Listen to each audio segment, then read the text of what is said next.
What's going on, everybody? This is Super Mike.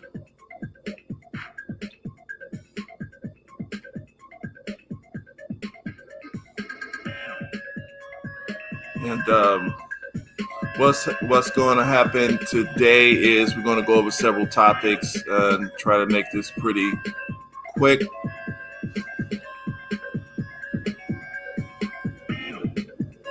And hope you enjoy. What I wanted to introduce here is the anti-Black racism website. What's up, Koji? What's up? What's going on?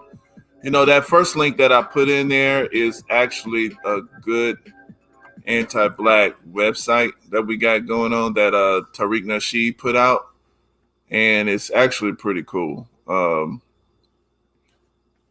Yeah, I will go over that later on. And this right here, let's look at it. So basically, all I got right now is the Black database, because, you know, a lot of times we report stuff to police and we don't really see what's going on out here in this world as it relates to Black folks and what's going on with us. And sometimes we don't feel like there's nowhere we can turn, actually. So what ends up happening is, you know, a lot of stuff we just let go. So I'm real happy that Brother Tariq Nasheed put out this. Basically it's a website that can that you could find out what's happening, and you can actually report, and it's only for Black targeting. So they're telling you what city, what state. We can see what patterns things are happening in. These are actual incidents. You can click on the actual thing here, and it will take you to that story.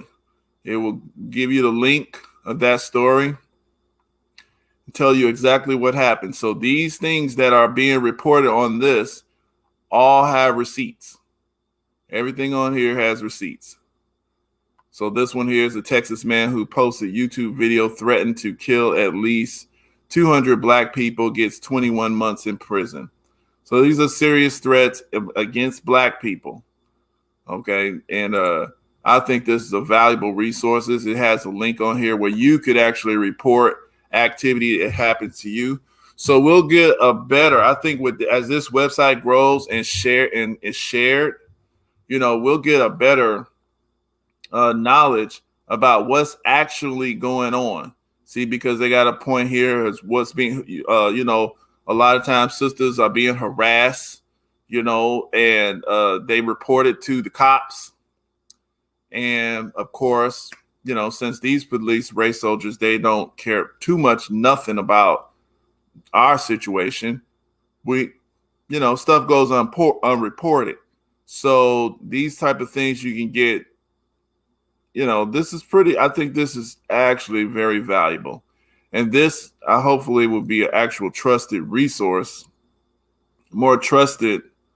See, because I think that it's important that Black folks, we got to start doing our own thing, because the thing is, you know, if we're expecting other people to do stuff for us, this is where we get into our most trouble. We expecting folks to do things for us that every other group of folks, they pretty much do it for themselves. So it looks like here they got, it shows the race of the suspects. It shows if the suspects are law enforcement affiliated, if it's extremist affiliated, meaning some kind of white supremacist group or something like that, or some other, and it shows you if verdicts and all of that kind of thing was, you know, put out against it. And I think that's important. And like I said, I asked everybody to support that, spread that. The link is up there at the top there. And, you know, these are the type of things that we're going to have to need in order to organize ourselves, because as we know, Black folks, we have a lot of spending power. We got over 50 million people in this particular country. which is power, but we don't organize our power. And see, these are the type of things that allow us to see. You can't organize your power without knowing facts. Facts always come before people can galvanize themselves. And that's why controlling information is basically like controlling people, because people you can't get what you want unless you know what you want, right? You can't get what you want unless you know what you want. And to know what you want takes facts. Okay. So these are the type of facts that we can depend on, and instead of going trusting, FBI statistics or, some white media group who really doesn't care too much about us to find out what's going on with black people. There you go, black folks. Go ahead, use that, organize yourselves, and let's see if we can make something happen with that. All right, on this second story that I wanted to touch base on is, let's look at this here. This is a fascination with me. This, hold on a second. All right, there it is. So, the police, as we seen in New York, or excuse me, in DC, they came up with a ruling about the police, all of the police killings that black folks have been going on since slavery, since the end of slavery, Jim Crow. We got pictures with black folks begging and screaming about police in our business, killing us, beating us, harassing us. This has been going on for several decades. And I guess now that the undercover cops and the undercover stool pigeons and these type of people that, they embed, these are black people or melanated people who we end up trusting, and they end up sabotaging our legitimate movements to develop ourselves. Keep in mind, we look at black folks and everybody screams at us because, look, y'all broke. You don't have nothing. Everybody else have something. What's wrong with y'all? How come y'all ain't get it together by now? But as we try to get it together, we find that we get sabotaged. Well, then when you find out who sabotages you, then it's somebody probably black, right? So look at, so then you get blamed again. But then we find out that these particular black folks have been hired by the government that you thought that was supposed to protect you, right? And it's kind of silly to me now, but each generation that's controlling your information again, each generation believes that the government is supposed to protect them. So now these undercover cops, they sit up here, they risk their lives. Undercover lives of NYPD's black officers. They risked their lives to infiltrate the city's radical groups, and no one knew their names. So in New York, 1965, a city on the brink, Malcolm X was assassinated. The FBI was wiretapping Martin Luther King, and militants were plotting to flood the subways with flaming gasoline. The NYPD sent dozens of black undercover officers to infiltrate radical groups. What was life like for black Donnie Brasco's? So basically this particular story makes them a hero. They destroyed the movements of black folks. They saved the United States from, these black folks who wanted, how dare they want equal protection? How dare they want inclusion in the unions? How dare they want, to be treated as equal citizens when the Declaration of Independence in 1776 shows that the government right there was not organized to protect the rights of Negroes. It was organized to protect the rights of Americans. And, we have a Supreme Court judgment by Justice Taney in 1857 from Dred Scott, which people don't believe in looking in the past, which is silly. But the point is, they tell you that you only have rights they feel like letting you have, basically. Dred Scott, you only got the rights that you think you got is because we feel like letting you have them. When we feel like not letting you have them, you don't got them. And this is something that black folks need to understand. And this is a lot of black folks do understand that. So you end up with these type of situations. And I'm not going to read the whole thing. I got the link in there. But the point is they make these undercover officers look like they're so awesome.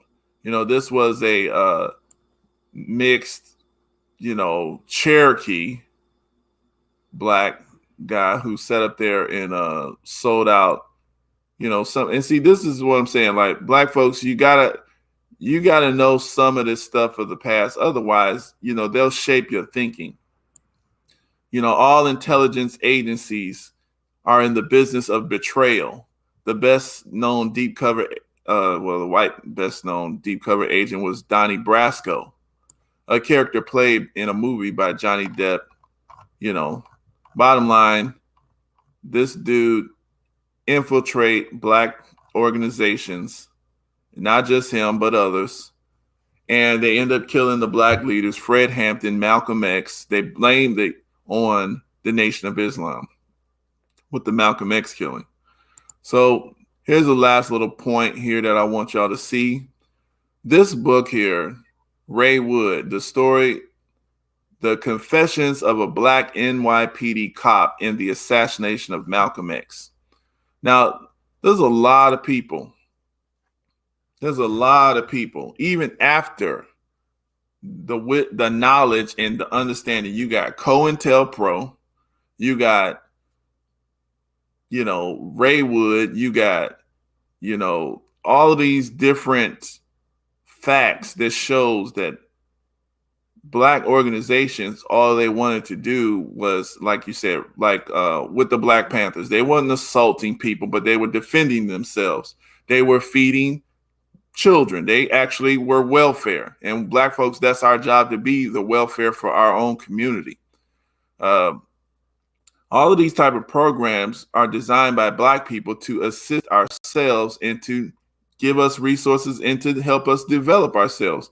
But they are destroyed from our control and then taken over by the government, who messes it up, right?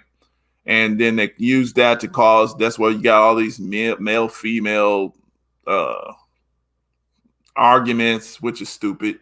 But I understand, because a lot of people just are hurt and in pain, males and females. But the point is, this story here, Ray Wood, he helped kill Malcolm X. He literally helped kill Malcolm X. So all of these people, and he told his story, and his story is out here. The real legitimate security that Malcolm X had in his ballroom when he was making his speech, Ray Wood was one of the ones who helped to set them up, get them arrested so that they could not secure Malcolm X.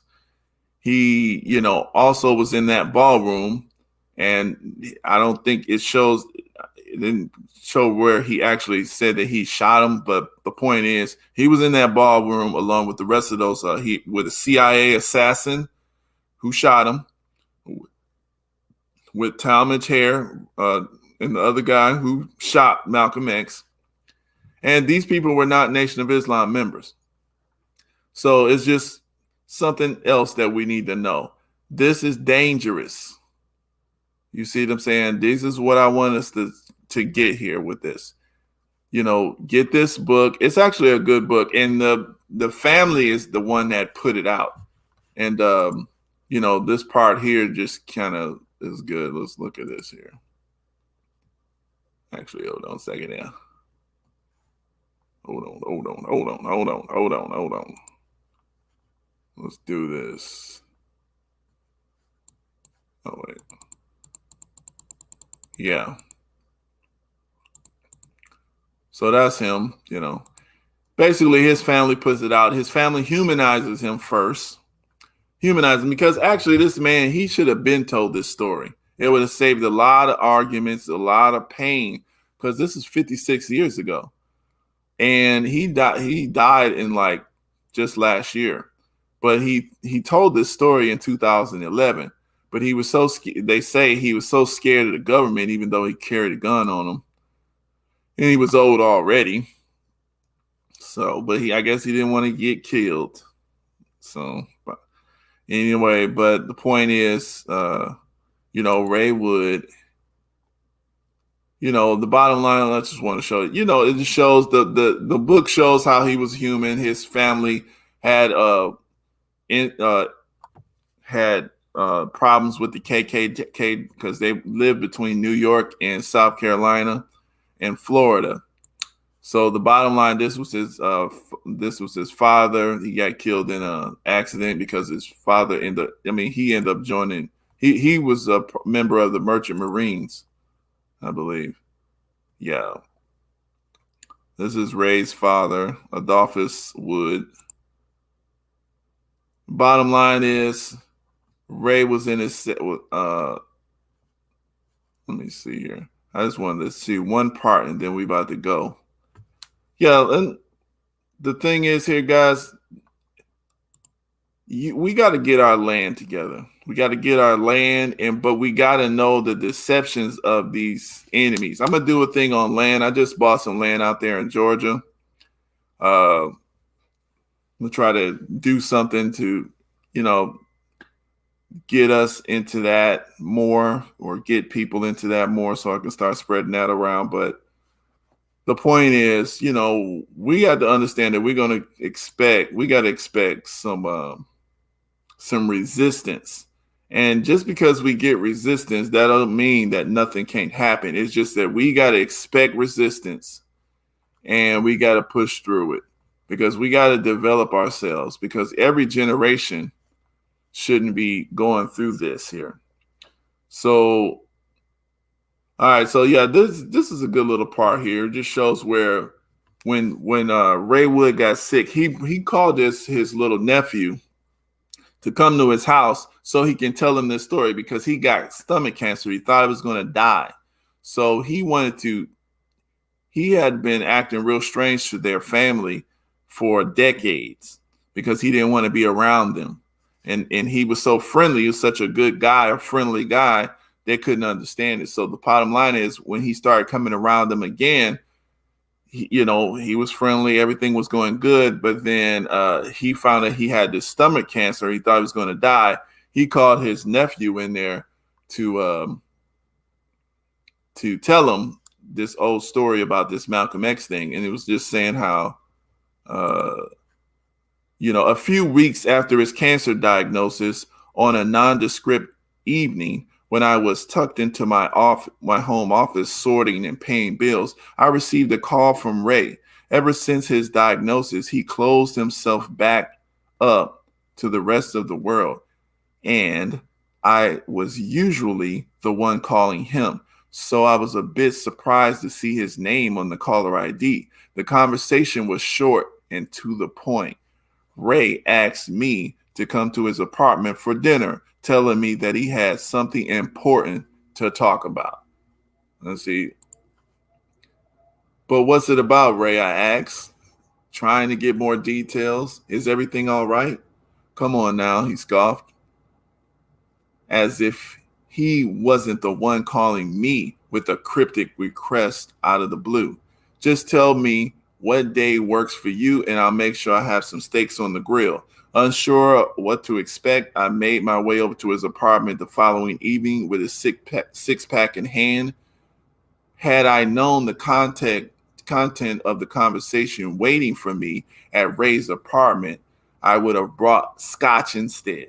Arriving at his place, I immediately sensed his solemn demeanor and pensive silence. I tried to alleviate the mood with one of Ray's own usual phrases. What's cracking, Jack? Sit down, Reg. I need to tell you something. I don't want to take this shit to my grave.